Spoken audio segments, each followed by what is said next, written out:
spoločné zistila som, že strašne veľa. Ak sa na to pozrieme bližšie. Bod 1. Záporák najtemnejší.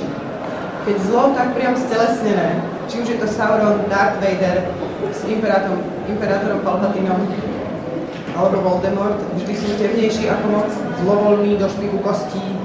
Ich moc je takmer neobmedzená a vo všetkých troch prípadoch spojená s čiernou mágiou a čiernym plášťom. Podriadených svojich nepriateľov zabíjajú bez váhania. Ty si daj opraviť. Takže zabíjajú bez zaváhania a z hociakých malicherných dôvodov. To hneď uvidíme. Trochu obmedzenejší je zaujímavé, že sú v prípade úhlavného nepriateľa vyvoleného ich poraziť, a to z rôznych príčin. Sauron je vo svojej netelesnej podobe odkázaný na vykonávateľov svojej vôle. Darth Vader vás mentálnou silou uškrtí za neuspokojivý pracovný výkon a Voldemort je zase najviac citlivý na svoje enormné ego. Ako prvú vám teraz naši herci zo Stachoku Šala zahrajú jednu zo slávnych scén Hviezdnych vojen, ukážku schopností Dartha Vadera na vrchole moci. Len pre ilustráciu pripomínam, že v originále sa celá udalosť odohráva vo videofónnom, vtedy ešte spojení medzi aktérmi, čo dokazuje, že sila temnej strany prechádza aj virtuálnym prostredím.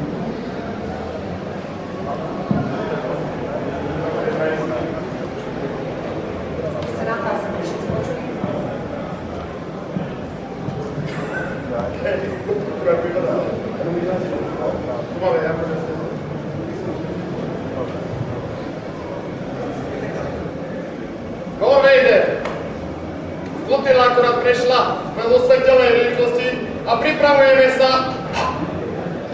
Klamali ste ma posledný krát, admirál. Kapitán Piet? Áno, pane. Pripravte naše jednotky na výsadok za energetických kolón a procesite našu flotilu tak, aby nám nič neuniklo. Máte dovedenie, admirál Piet. Ďakujem, Lord Vader.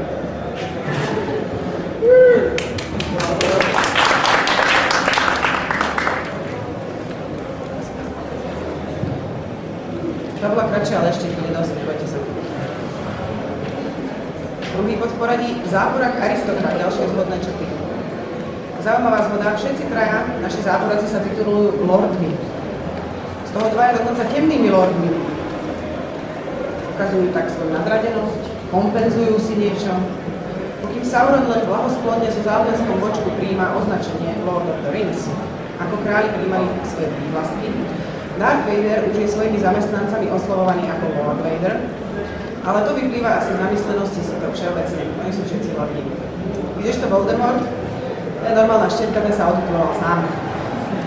Môžeme len hádať, či si titul Lord nárokuje vzhľadom na veľmi vzdialeného predka Salazara Slytherina, o ktorom sa však nikde nehovorí, že by jeho nobel pôvod bol potvrdzovaný nejakým prídomkom.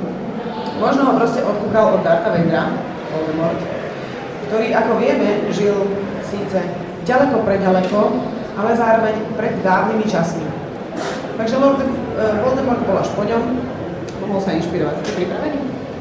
Teraz si zahráme scénku, v ktorej sa krásne prejavuje, to je taká tiež kratučka, arogancia a nafúkanosť Lorda Voldemorta.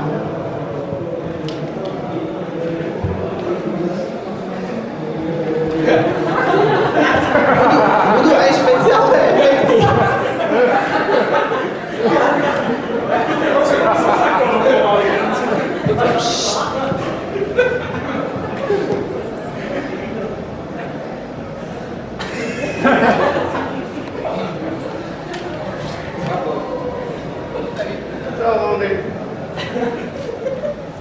Ako je možné, že dieťa bez akýchkoľvek výnimočných magických schopností zmrazí do najväčšieho čarodejníka všetkých čias?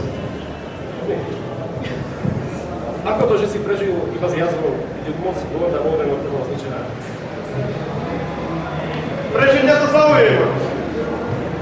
Voldemort bol až po tebe. Voldemort je moja minulosť, prítomnosť aj budúcnosť.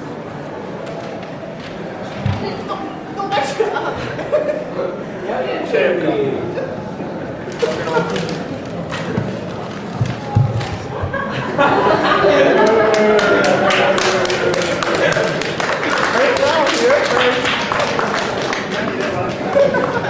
kavalérií.